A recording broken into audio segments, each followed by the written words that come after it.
Wake up with wake.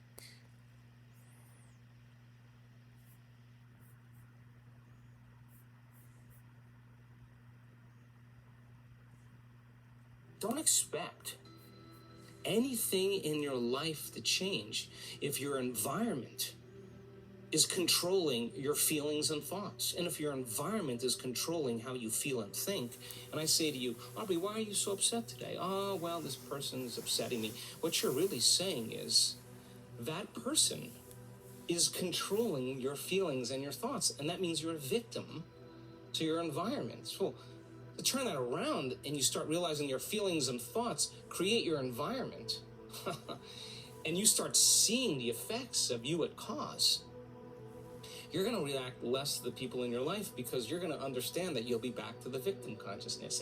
And when you start seeing that you're creating outcomes in your life, you're going to believe more that you're the creator of your life and less the victim of your life. And I say, the more you practice it, the better you get at it. If at some point in your past you were shocked, betrayed, or traumatized by an event with a high emotional charge that has left you feeling pain or sadness or fear, chances are that experience has been branded into your biology in numerous ways. It's also possible that the genes that were activated by this experience might keep your body from healing.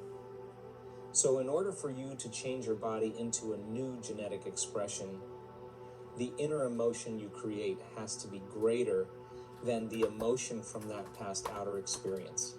The energy of your empowerment or the amplitude of your inspiration must be greater than your pain or sadness. Now you are changing the inner environment of the body, which is the outer environment of the cell. The genes for health can be up-regulated while the genes for disease can be down. Regulated, the more profound the emotion, the louder you're knocking on your genetic door, and the more you're going to signal those genes to change the structure and function of your body. That's how it works. We can actually prove this because in one of our 2017 advanced workshops in Tampa, we measured gene expression in a randomized selection of 30 workshop participants. The results showed that our students were able to significantly change the expression of 8 genes over the course of the 4-day workshop by changing their internal states. There is only one possibility in 20 that the results were due to chance. That's the threshold of significance that statisticians usually use. The functions of these genes are far-ranging. They're involved in neurogenesis, the growth of new neurons in response to novel experiences and learning, protecting the body against various influences that tend to age cells, regulating cell repair, including the ability to move stem cells to those sites in the body where there are need to repair damaged or aging tissue, building cellular structures, especially the cytoskeleton, the framework of rigid molecules that give our cells shape and form, eliminating free radicals and so decreasing oxidative stress associated with aging and many major health conditions, and helping our bodies identify and eliminate cancerous cells, thereby suppressing the growth of cancer tumors. Activating the genes for neurogenesis was particularly significant because most of the time our students were in meditation. They were so present in their inner world of imagination that their brains believed they were in the actual event. If our students have changed their gene expression by creating elevated emotions in just a few days, imagine what you can do if you practice this meditation for a few weeks by using this breath technique to release the familiar emotions stored in body from years of thinking and feeling the same way. And then by emotionally rehearsing new states every day with practice, these unlimited emotions will become the new normal for you. Your brain will think different thoughts equal to those elevated emotions. Finally, by embracing these unlimited emotions instead of the same limited ones. When you understand that you are signaling new genes and making new proteins that are responsible for the change in structure and function of your body, you can assign more meaning to what you are doing. That leads to a greater intention, which creates an even greater outcome. It is a scientific fact that we use about 1.5% of our DNA. The rest is called junk DNA. There is a principle in biology called endowment that holds that nature never wastes anything that it is not going to use. In other words, if the junk DNA is there, there must be a reason. Otherwise, nature in its infinite wisdom would have evolved it away, because the universal law is if you don't use it, you lose it. So think of your genes as a library of potentials. There are infinite combinations of gene variations that can be expressed in those latent genes. They're waiting for you to activate them. There are genes for an unlimited genius mind, for longevity, for mortality, for an uncompromising will, for the capacity to heal, for having mystical experiences, for regenerating tissues and organs, for activating the hormones of youth so you have greater energy and vitality, for photographic memory, and for doing the uncommon, just to name a few. It's all equal to your imagination and creativity. As you signal any of those genes ahead of the environment, your body will express a greater potential by expressing new genes to make new proteins for a greater expression of life. So when I ask you to feel certain elevated emotions when you recondition the body to a new mind, know that as you embrace each emotion, you are knocking on your own genetic door. Wix is your platform to perform on. A complete portfolio solution means you can tell your unique story with confidence. From choosing a name and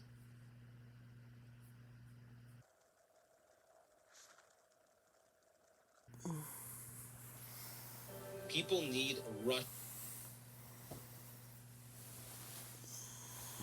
of dopamine in order to catch their attention, or a rush of adrenaline to learn. And so that they're dependent on their outer environment to regulate their emotional state. Now, this is different now. Now, I'm going to say to you, get in that beautiful heart of yours, and I want you to feel gratitude for the event before it occurs. Well, I can't feel it because it hasn't happened yet. That's the conditioning. That's the hypnosis.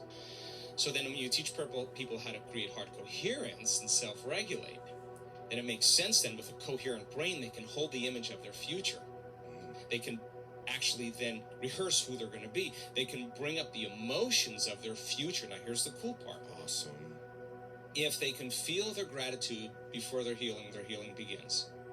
If they feel their abundance or their worthiness before they have their wealth, it will start generating abundance. If they start being in love with themselves and being in love with life, they'll create an equal. That's the law. If they're in awe of life or in awe of the moment, they're going to have a mystical experience. If they're empowered, they're going to start stepping towards their success.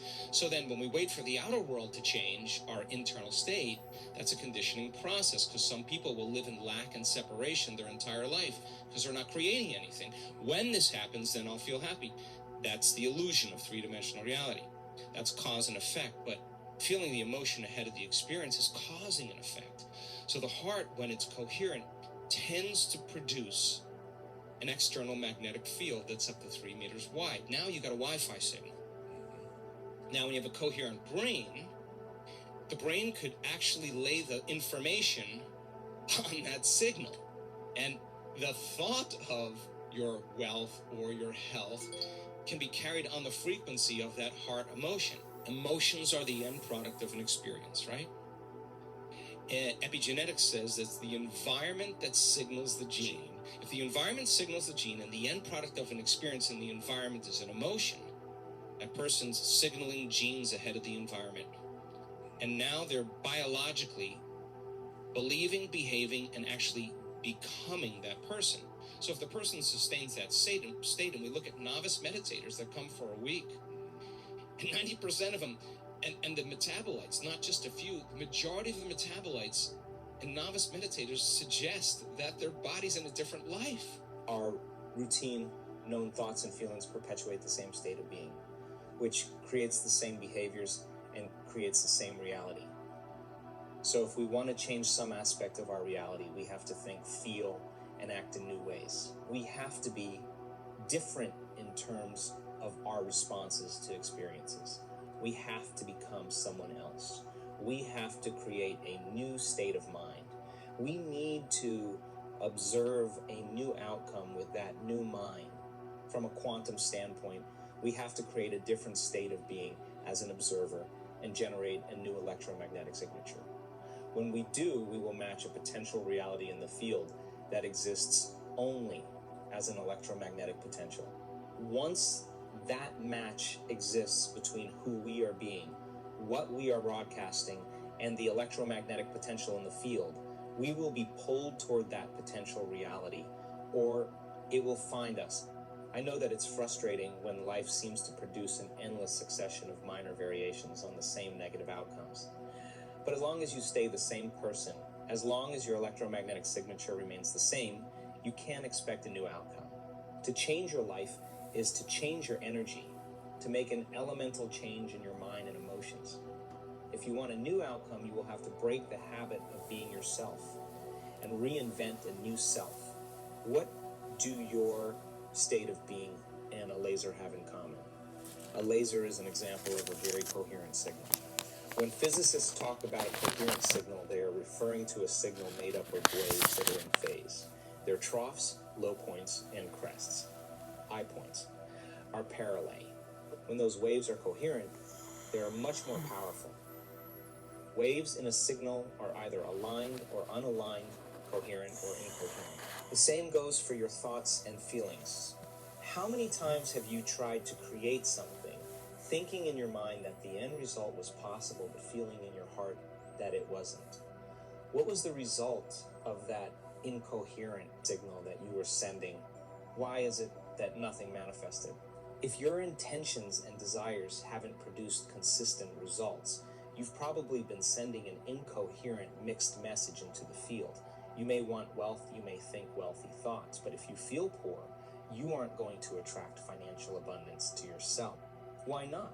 Because thoughts are the language of the brain and feelings are the language of the body. You're thinking one way and feeling another way. And when the mind is in opposition to the body, or vice versa, the field won't respond in any consistent way. Instead, when mind and body are working together, when our thoughts and feelings are aligned, when we are in a new state of being, then we are sending a coherent signal on the airwaves of the invisible. Now let's fill in another piece of the puzzle. To change our reality, those outcomes that we attract to ourselves have to surprise, even astonish us in the way in which they come about. We should never be able to predict how our new creations will manifest. They must catch us off guard. They have to wake us up from the dream of the routine reality that we've grown accustomed to. These manifestations should leave us with no doubt that our consciousness made contact with the quantum field of intelligence. So we are inspired to do this again. That is the joy of the creative process. Why should you want a quantum surprise? If you can predict an event, it is nothing new. It's routine, automatic, and you have experienced it many times before. If you can predict it, the same you produce the same familiar outcome.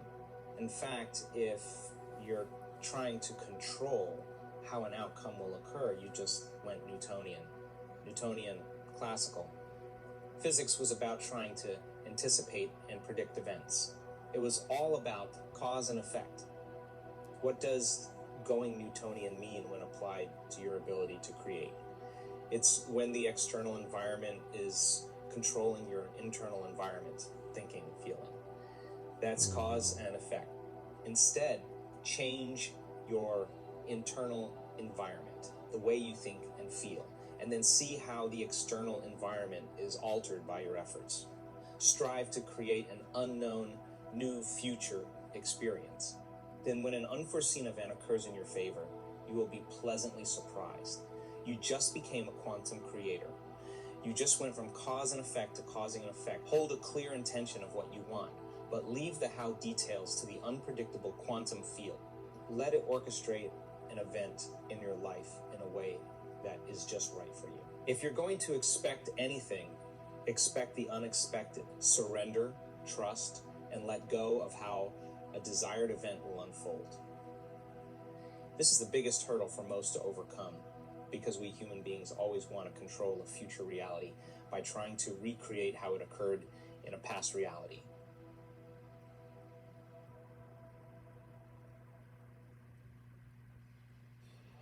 Hi, I'm Ryan Ryan Schuhart, and I'm running for Boulder City Council. I'm also the dad of 2 young girls who use our bike paths and parks every day. Public safety is my top concern. I want to make sure Boulder is being strategic and assertive about tackling our biggest problems. Learn more at ryanforboulder.com.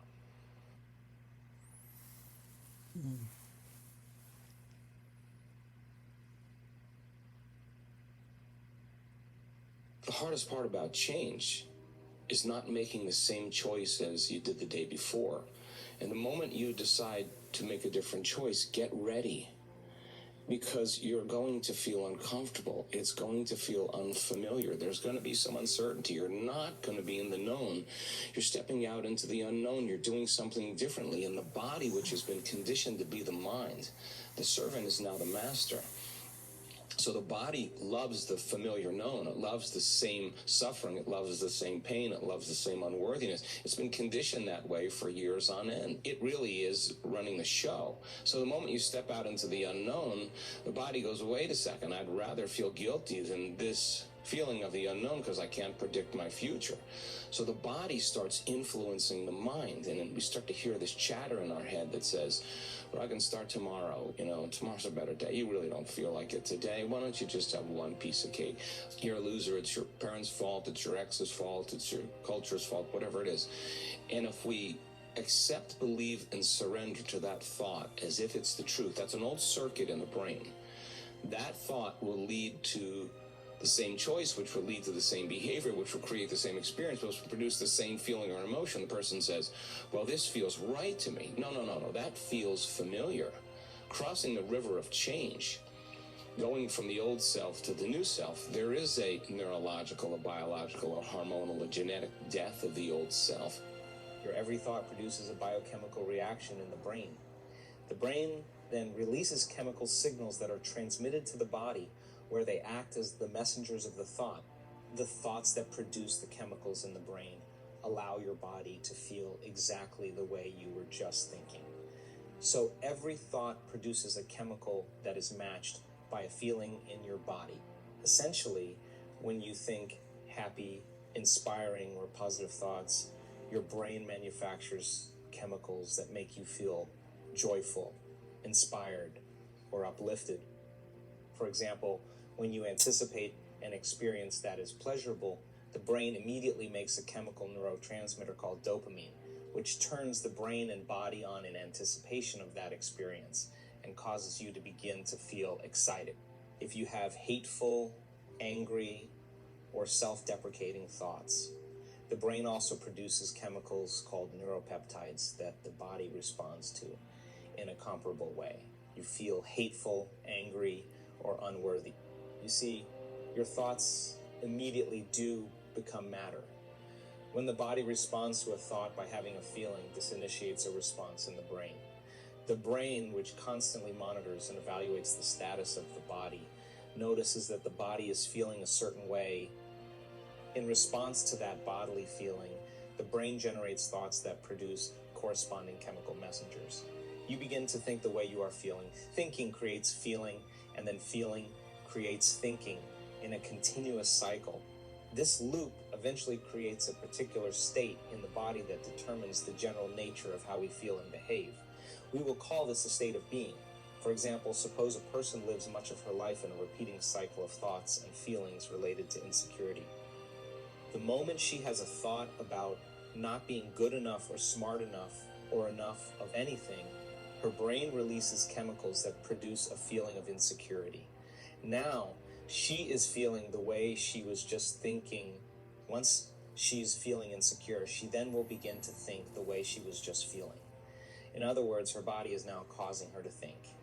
This thought leads to more feelings of insecurity. And so the cycle perpetuates itself. If this person's thoughts and feelings continue year after year to generate the same biological feedback loop between her brain and her body, she will exist in a state of being that is called insecure.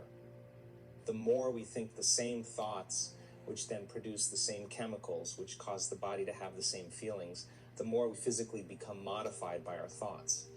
In this way, depending on what we are thinking and feeling, we create our state of being. What we think about and the energy or intensity of these thoughts directly influences our health, the choices we make, and ultimately our quality of life. How would an abundant person think? Write it down, dude, and fire and wire those thoughts in your brain and install the hardware. Keep doing it with attention and intention. It becomes the new voice in your head. It becomes a software program. Then say, okay, how am I going to be in my life today? What would an abundant person, how would they behave? And before you reach for your cell phone and start scrolling through your social media, close your eyes and rehearse in your mind how that person would walk, how they would breathe, how they would smile, how they would greet people, how they would be on Zoom calls, how would they be in traffic, how would they be at dinner. And the act of closing your eyes and mentally rehearsing the act, if you're truly present, the brain does not know the difference between the real life experience and what you're imagining. In fact, just a little bit of time, you start to install the neurological hardware to look like you already did it. Now the brain is no longer a record of the past, it's primed for the future. Keep doing it, keep rehearsing. No different than playing an instrument, no different than learning how to dance, no different than learning how to act or play a sport. Everybody's always rehearsing, right? The rehearsal process changes the brain to look like you've already done it, you've already experienced it.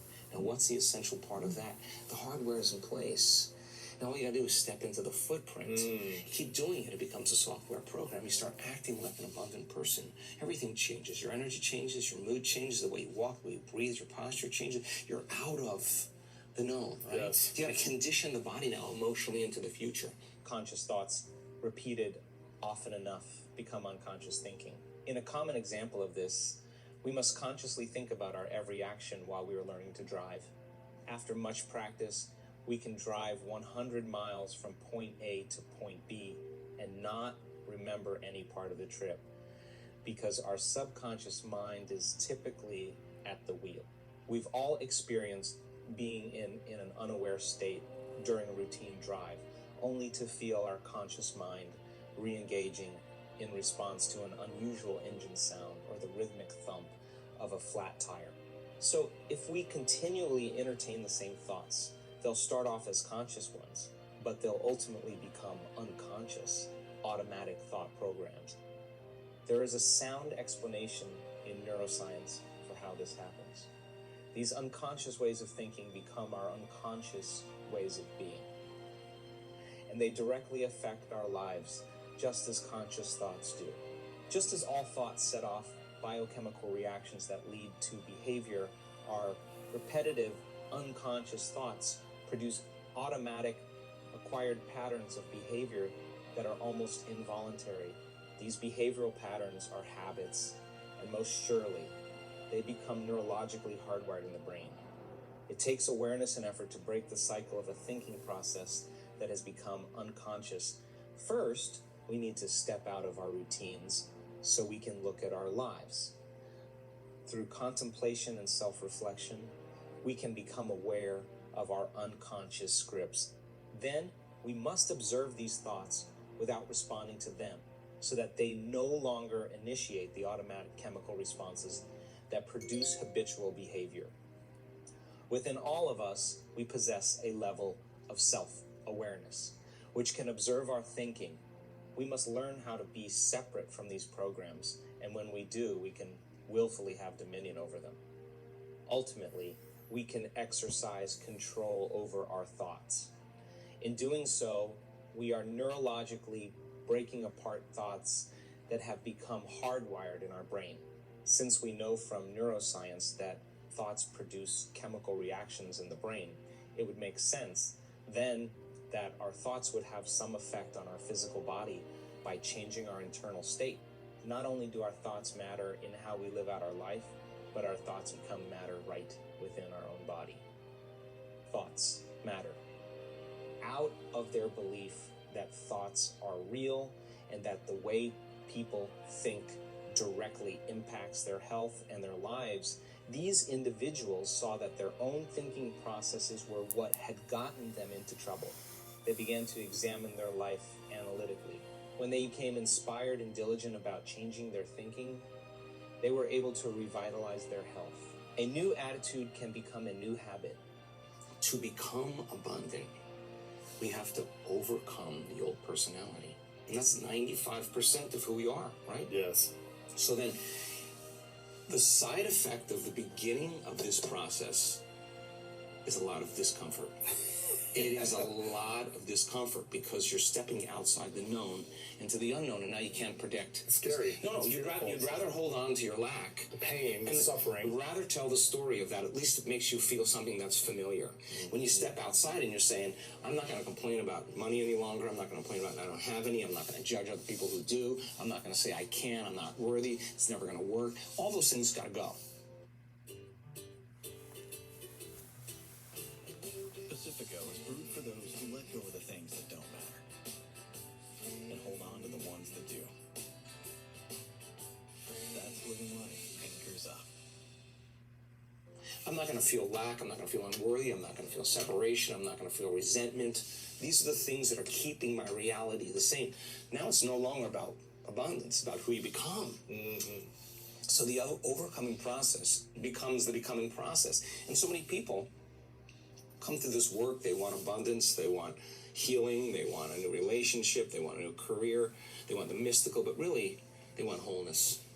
And They want healing. They want peace. they want wholeness. Because they feel unwhole. Well, when you're in lack or you're in separation, you're not whole. Imagine feeling so much wholeness that's impossible to want. That's what we're working on with people. Then you can really enjoy a sunset. Then you can really enjoy a meal. Then you can really enjoy your friends. However, when people inwardly focus through serious self-reflective contemplation, when they're mentally rehearsing new possibilities of who they could become, they are capable of becoming so immersed in what they're thinking about that.